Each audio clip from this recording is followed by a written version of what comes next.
सत्संगत जी, प्यार से कहना धन निरंकार जी। तो जब हम एक फूल में कांटे और उसकी कोमल पंखुड़ियां भी देख रहे हैं, तो उस तरह एक जीवन है हमारा भी जो होना चाहिए कि किस तरह हर एक के ये अगर कोई चुभन देने वाली बात है, कोई कांटों की तरह है, तो भी वो एक्सेप्टेंस वाली बात कि हर एक को अपनाना है। सबका आकार अलग होता है, सबके काम अलग होते हैं, फिर भी वो एक हर एक के साथ सहयोग करते हुए, हर एक के साथ वो कंधे से कंधे वाली बात, वो एकत्व वाली बात, ये यूनिटी इन डाइवर्सिटी, ये हर एक का वननेस वाला भाव। तो कैसे हमने संसार में जहाँ इस तरह रहना है कि हर कोई अपना है और हर एक में अपना येपन जो देख सकते हैं, वो एक परमात्मा को जानने के बाद ही हो संभव है। वरना तो कोई ना कोई फ़र्क हमें ज़रूर ऐसा दिख जाएगा जो हमको उसके जैसा नहीं मानने को दिल राज़ी होगा। पर जब ये एक की पहचान हो जाती है कि एक परमात्मा ये कण कण में है, ये वो ऐसा है जो हर एक में बराबर है, हर एक के अंदर उतना ही है जितना हम में है, तो फिर ये जीवन बहुत ही सुंदर, बहुत ही आसान भी हो जाता है।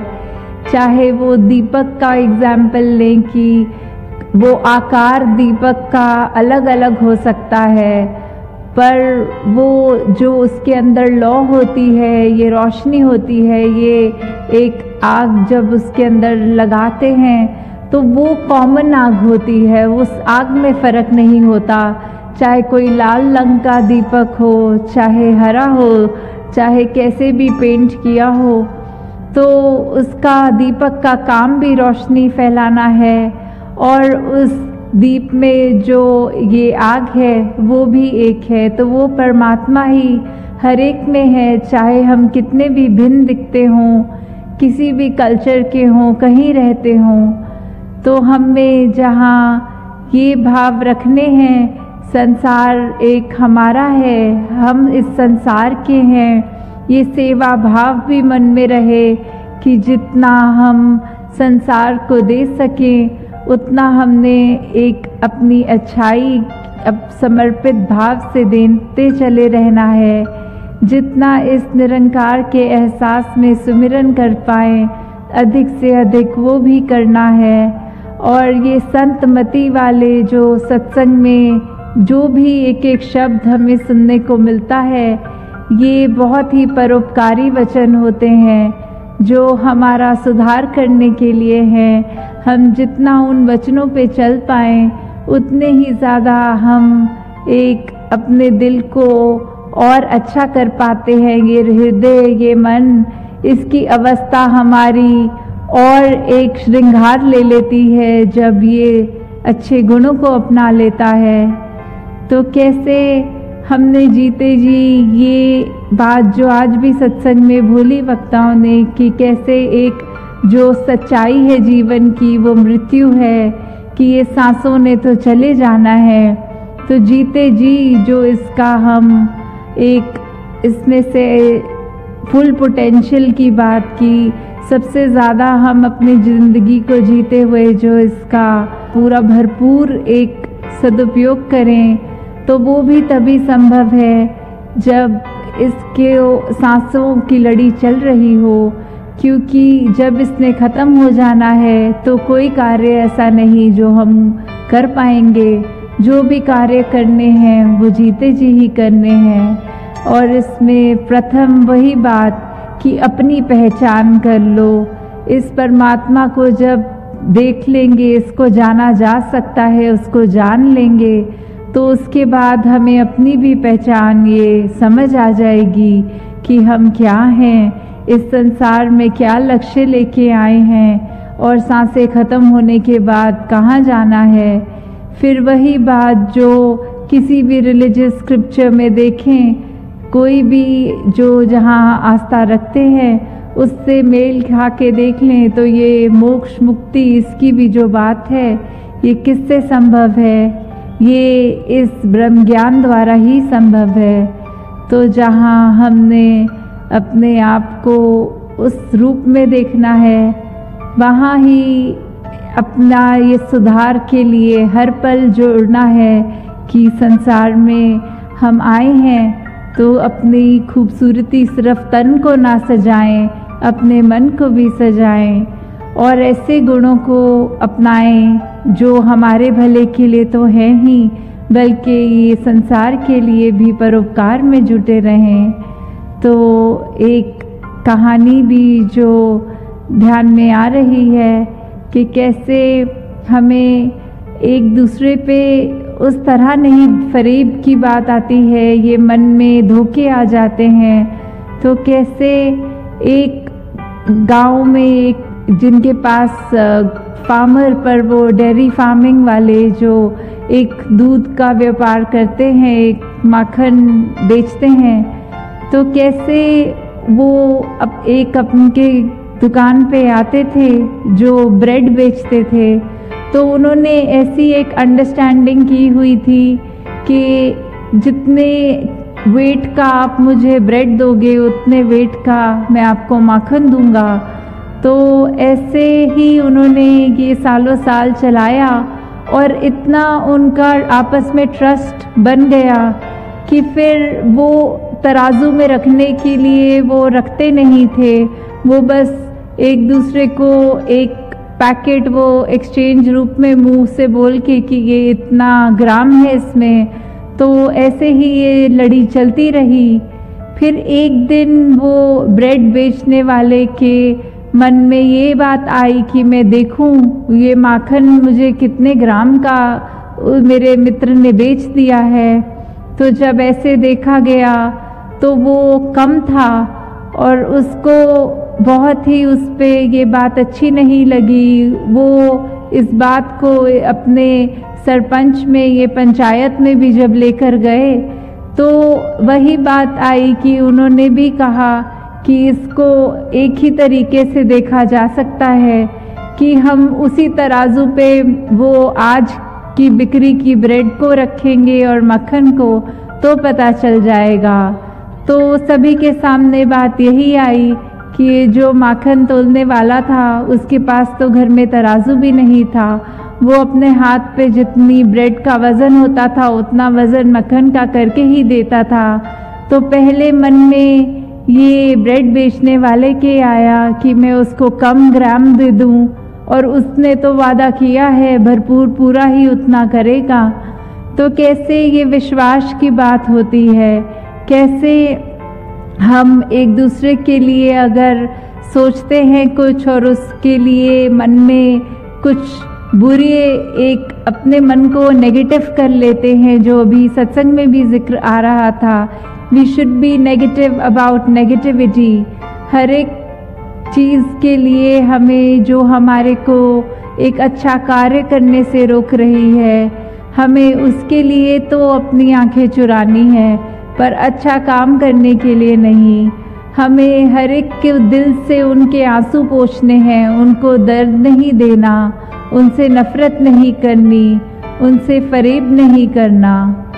तो कैसे जिस तरह ये भी देखा गया है उदाहरण के तौर पे कि अगर हम एक चुटकुला कोई सुन लें तो उस पे हम कितनी बार हंस लेते हैं। 2-4 बार वही जब चुटकुला बार बार सुनेंगे तो चौथी बार तो हमें उस पे हंसी भी नहीं आएगी।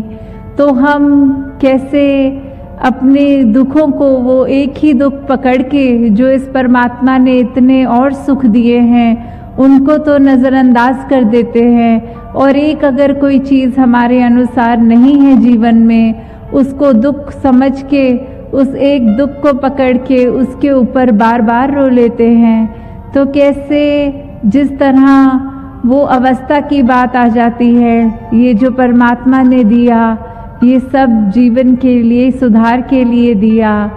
तो कैसे हमने जिस तरह एक चीज़ को पकड़ के ही नहीं बैठे रहना, एक बारी उसका एक एहसास तो चलो इंसान है तो फीलिंग्स हैं मन में, वो उस तरह आएगी। पर कैसे अगर थोड़ा सा भी कोई नेगेटिव ख्याल है उसको उसी पल दूर करने की कोशिश करें। तो दासी और समय आपका ना लेते हुए इन्हीं शब्दों से आपसे आज्ञा चाहेगी कि जिस तरह एक ये हमारा जीवन सुंदर हो गया है, कैसे हम अपने एक प्रभाव उस तरह जिस दूसरे का लेते हैं उसको कोशिश करते हैं कि जजमेंटल ना हो उसके लिए, पर अगर कुछ भी उसको मिलके एहसास आता है, वो एहसास हमारा पूरा दिन, हमारा बहुत बार ऐसा होता है कि उस चीज़ पर डिपेंड कर जाता है कि अगर सुबह उठते ही लगता है कोई अच्छी चीज़ हो गई है तो बहुत ही खुशहाल दिल होकर पूरा दिन अच्छा हम बिताने की कोशिश करते हैं। और अगर कुछ ऐसी चीज़ जिसने उस दिन में कड़वाहट भर दी तो हमारा वो मूड भी बिगड़ जाता है, एक उदासी सी मन में आती है। तो कैसे हम क्या वो कर रहे हैं, हम किस तरह का दूसरों के प्रति उनके लिए क्या प्रभाव छोड़ रहे हैं कि अगर किसी का कुछ किया हम पे ये प्रभाव देता है, तो अपनी इस विवेक बुद्धि, इस चेतनता से हम ये सोचें कि अगर किसी के दुख देने से दुख होता है तो वो हमें पता है, फिर हम ऐसा कोई कर्म ना करें कि जानबूझ के हम दूसरों की ज़िंदगी में ये दुख दें। तो दासी इसी अरदास से कि हर कोई अपने मन में ये मानवता का भला लेते हुए हर कर्म को, हर सोच को, अपने व्यवहार को उस तरह एक ढाल ले कि अपना ही जहाँ सिर्फ सोच में ना हो अपना फ़ायदा, सिर्फ अपना बेनिफिट ही नहीं, एक लार्जर गुड की बात कि एक हम हर एक के लिए जहाँ परोपकार की बात हो ऐसे ही कर्म करते चले जाएं। तो दातार सभी पे कृपा करे कि एक भक्ति भरा जीवन सब बिताएं और अधिक से अधिक ये मानवीय गुणों को अपनाकर अपने जीवन को एक सही रास्ते पे, एक उस मार्ग पे डालें जो संतों ने हमेशा से कहा है, समझाया है कि ये मार्ग ही है जो उस पे रहने से लोक सुखी और परलोक सुहेला होता है। जिस मार्ग पे चलने से सिर्फ हम अपना ही मुख उजला नहीं करते, औरों का भी हो जाता है। जिस मार्ग पे रहने से हम हर एक के जीवन में आराम दे सकते हैं, खुशी दे सकते हैं, अपने जीवन में उसी मार्ग को अपनाएं। साथ संगत जी, प्यार से कहना धान नंकार जी। ये जिंदगी जो हमारी हमें इस परमपिता परमात्मा ने बख्शी है, ये जिंदगी तो अपनी रफ्तार से चल ही रही है और इसी मनुष्य जिस्म में हमें इस परमपिता परमात्मा की प्राप्ति हो सकती है, जो कि हमारे जीवन का लक्ष्य है। इसी वजह से हम इस दुनिया में आए हैं। और यहाँ तक कि होली स्क्रिप्चर्स, वेदों में ये भी लिखा हुआ है कि 84 लाख योनियों के बाद ये मनुष्य तन मिलता है।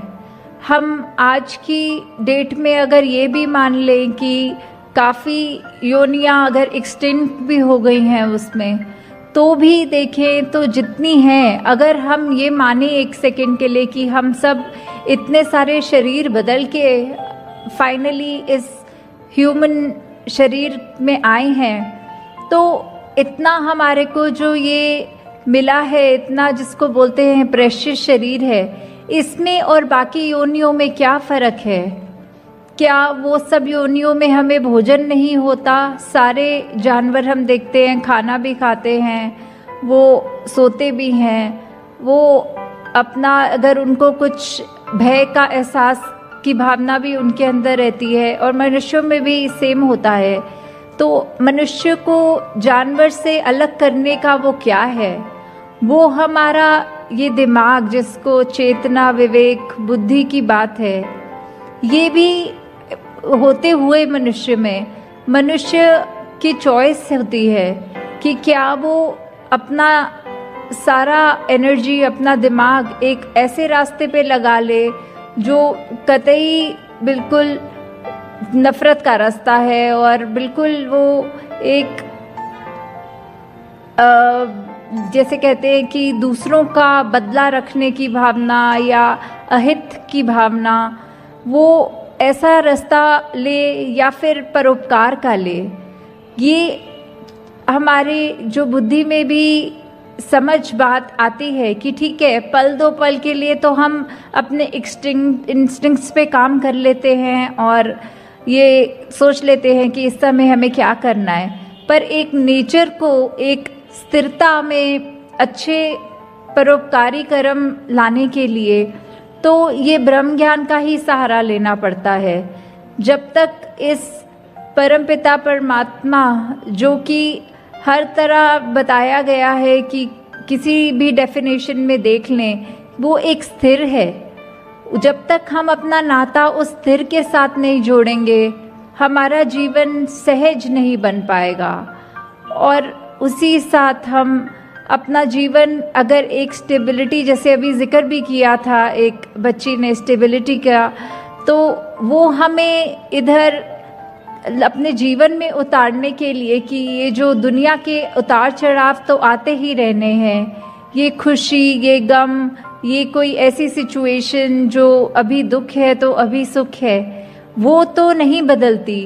पर जब हम अपने इस असली रूप, इस निरंकार का ज्ञान प्राप्त कर लेते हैं, तो उसके बाद वो सब होते हुए भी जीवन में हमको इतना, हमारे दिमाग में उसका इतना दुख या इतनी खुशी नहीं आती। हम बिल्कुल एक उस कामनेस, उस ब्लिस, उस सहज अवस्था में अपना जीवन निकाल देते हैं। जैसे एक गीत की भी पंक्तियां हैं, उतराइयां चढ़ाइयां कई जिंदगी विच आंदियां ने, हथोवे तेरा सरते आके लंघ जांदियां ने, कि ये सब तो आने जाने वाला ही है। जो दुनिया है उसमें तो हमें हर पल पे कोई ना कोई अलग स्थिति को फेस करना ही पड़ेगा, पर वो हम स्थिति को कैसे फेस कर रहे हैं?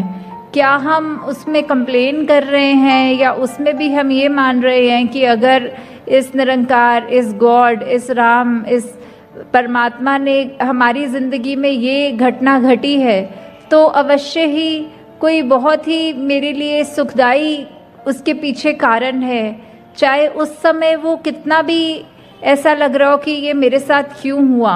क्योंकि हमारा जो दिमाग है वो तो बहुत ही ऐसे बिट्स एंड पीसेस में, उसको बहुत ही छोटे छोटे टुकड़ों में अपनी जीवन को देख पा रहा है। पर ये जो दुनिया का रचनहार है, जिसने हमको भी बनाया है और हमारे जीवन की भी कहानी लिखी है, उसको पता है कि हमारे लिए किस समय क्या चीज़ ज़रूरी है। हाँ जी, மிக வேகமாக ஓடிக்கொண்டு இருக்கிறது, இது எல்லாருக்கும் நம்மளுக்கு தெரியும். மனிதனோட ஜென்மம் 84 லட்சம் ஜூனி கழிச்சு தான் இந்த மனித ஜென்மமே கிடைச்சிருக்கிறது. அப்படி இந்த ஜென்மத்துக்கும் மிருகனோட ஜென்மத்துக்கும் என்ன வித்தியாசம்? ஏன் மிருகங்கள் சாப்பிடுறது இல்லையா, தூங்குறது இல்லையா? அவங்களுக்கும் ஒரு மனுஷனுக்கு வித்தியாசம் என்ன இருக்குன்னா, அந்த சேத்தனா என்ற இருக்கிறதே, அவனோட நினைப்பு, புரிகிற சக்தி, புத்தி என்றார்களே, அதை வச்சுதான் அவனோட நல்லது கெட்டது அவனால முடிவு எடுக்க முடியுது. ஆனால் அதெல்லாம் விட்டுட்டு இந்த உலகத்துல இப்படி வேறுபாடோட வாழணும், இப்படி ஒருத்தனை வெறுத்து வாழணும் என்றுதான் அவனோட வாழ்க்கை செல்லுகிறது. இதெல்லாம் கழிச்சு பிரம்ம ஞானம் கிடைக்கும் போது அவனோட வாழ்க்கை ஒரு ஸ்டெபிலிட்டி என்ற ஆங்கில வாக்குல ஒரு கான்ஸ்டன்ட் வருகிறது, ஒரு ஸ்டெபிலிட்டி கிடைக்கிறது. அந்த ஸ்டெபிலிட்டி கிடைக்கும் போது அவனோட வாழ்க்கை நல்லபடியாக இருக்கும்போது எல்லாம் சுகமும் துக்கமும் இருக்கதான் செய்யும் வாழ்க்கையில. ஆனால் அந்த ஞானத்துக்கு பிறகு எல்லாம் செய்யறது நல்லதுக்காக தான், இறைவன் தான் எல்லாரும் எனக்காக யோசிக்கிறான் என்று அந்த நினைப்பு அவனுக்கு வருகிறது. இந்த வாழ்க்கையில எது நல்லது கெட்டது நடந்தாலும் அவனுக்கு இந்த இறைவனோட பக்தியும் இந்த இறைவன் மேலே நம்பிக்கையும் குறைவதில்லை. அவன் வாழ்க்கையும் நல்லபடியா வாழுகிற அவனுக்கு கிடைக்கிறது. ஹாஞ்சி, जिस तरह अभी हमने जिक्र किया ये भक्तों का, उसी तरह गीता में भी श्री कृष्ण जी ऐसे ही 4 श्रेणियां भक्तों की बताते हैं कि एक है आर्थ भक्त, एक है अर्थार्थी भक्त, एक है ज्ञानी भक्त और एक है जिज्ञासु भक्त। तो जो सबसे ऊंची श्रेणी है वो एक ज्ञानी भक्त की बताई गई है, क्योंकि ये मनुष्य तन जो है हमें ये इस ज्ञान को प्राप्त करने के बाद जब इस परमात्मा के दर्शन जो हमारे अंग संग है उसको उस तरह जानकर कि वो हमारे कितने पास है या फिर हम उसको इन नज़रों से कैसे देख सकते हैं, जब हम वो बात जान लेते हैं, इस परमात्मा को ना बस जानते हैं बट देख भी लेते हैं, तो जाकर हमारी उस श्रेणी की भक्ति शुरू होती है। क्योंकि बाकी श्रेणियों में तो यही है कि अगर हमें कभी कोई तन का कष्ट है, कोई अगर हमें आर्थिक रूप में ज़रूरत है, या अगर हमें उसमें एक ऐसी जिज्ञासा आ रही है मन में कि क्या हम जान सकते हैं। हाँ, जिज्ञासा आनी बहुत ज़रूरी है, क्योंकि जब तक हम ये सोचेंगे नहीं अपने दिमाग से कि क्यों हमें इस निरंकार को जानना है, हमें अपने असली रूप जो दासी अक्सर 2-3 दिनों से ये बार बार जिक्र कर रही है, जो निज घर का, जो God self realisation through God realisation की बात है, तो वो जब तक हमें ये नहीं पता लगेगा कि हम इसी परमात्मा की अंश हैं, चाहे हमारा शरीर कोई भी रंग का है, चाहे हमारा खान पीन कैसा भी है, चाहे हमारा कपड़े पहनावा ये कैसा भी है, तो भी हमें अंदर जो एक आत्मा है, जो एक असली चीज़ है, कि यही बात जो पहले भी जिक्र हुआ कि मनुष्य योनि को ही श्रेष्ठ क्यों माना है, वो इसीलिए है क्योंकि इसी में इसी आत्मा का परमात्मा से मेल होना संभव है। और दासी जो आज सब इधर नए आए हैं, पहली बार आए हैं या फिर निरंकारी मिशन से परिचित नहीं हैं, तो दासी संक्षिप्त में यही आपसे अरदास करना चाहेगी कि इस सत्संग के बाद यहाँ हम एक परमपिता परमात्मा की जानकारी प्राप्त कर सकते हैं और उसके बाद खुद ही जीवन में हम वो मेल करके देख लें कि ये जो परमात्मा दिखाया जा रहा है, आप चाहे कोई भी धर्म को मानते हैं, कहीं के भी रहने वाले हैं, आप अपनी उस रिलीजियस स्क्रिप्चर्स से मैच करके देखें कि वही परमात्मा जो उसमें लिखा है वही आप उसके बाद पाएंगे कि आपके अंग संग है। यहाँ कोई रिलीजियस कन्वर्जन्स नहीं होती हैं, यहाँ सिर्फ हमारे मन की भावना तब्दील होती है और यही एक क्रांति जो जीवन में उसके बाद घटित होती है वही अहम है। हाँ जी,